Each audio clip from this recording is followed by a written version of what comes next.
designed now would obviously be completely different, with changing rooms and the actual facilities separated. So the plans for new sports facilities at Bitterne Park would have accommodated all of that. And the kind of, the daily running issues that we just wouldn't, obviously there's ways around it, people all have keys, but it's about emergencies and just about ease of access really. And it just doesn't look welcoming, it just looks like, who knows what's going on beyond that door. So if you think don't tell us about it, okay? Okay, cheers, bye. We can't really show you the pipes.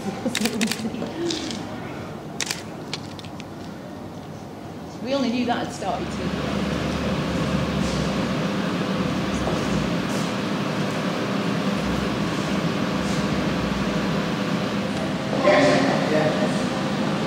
The first letdown was in 2010, when we'd spent 3 years working incredibly hard on our BSF plans, which are on the wall here. I mean, what we did was keep the original ideas, because we really put hours, well in fact months and months of work into that, and we were really delighted with the ideas that everybody had.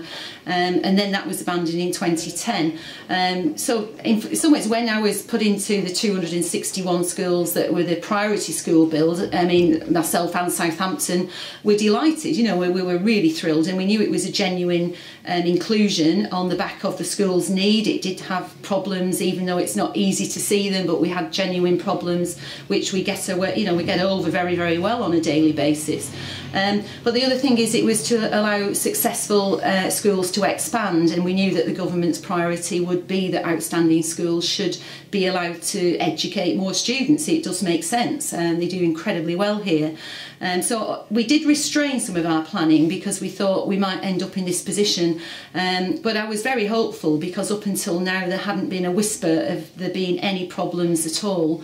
So the news last Friday was quite devastating, because we still look forward to the fact that we would expand. There are meetings going on now within the city starting to discuss the future expansion of schools in Southampton to meet demand.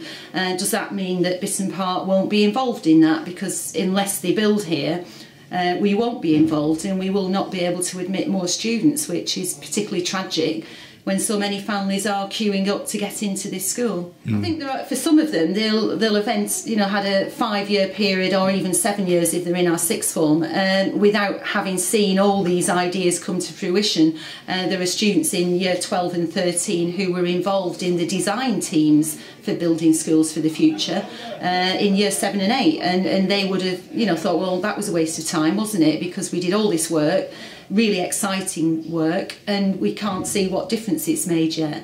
So there are students going through an entire journey through their school career with some fantastic facilities in some part of the school, but then going to the gym that you've seen earlier that clearly is not suitable for students really in 2013.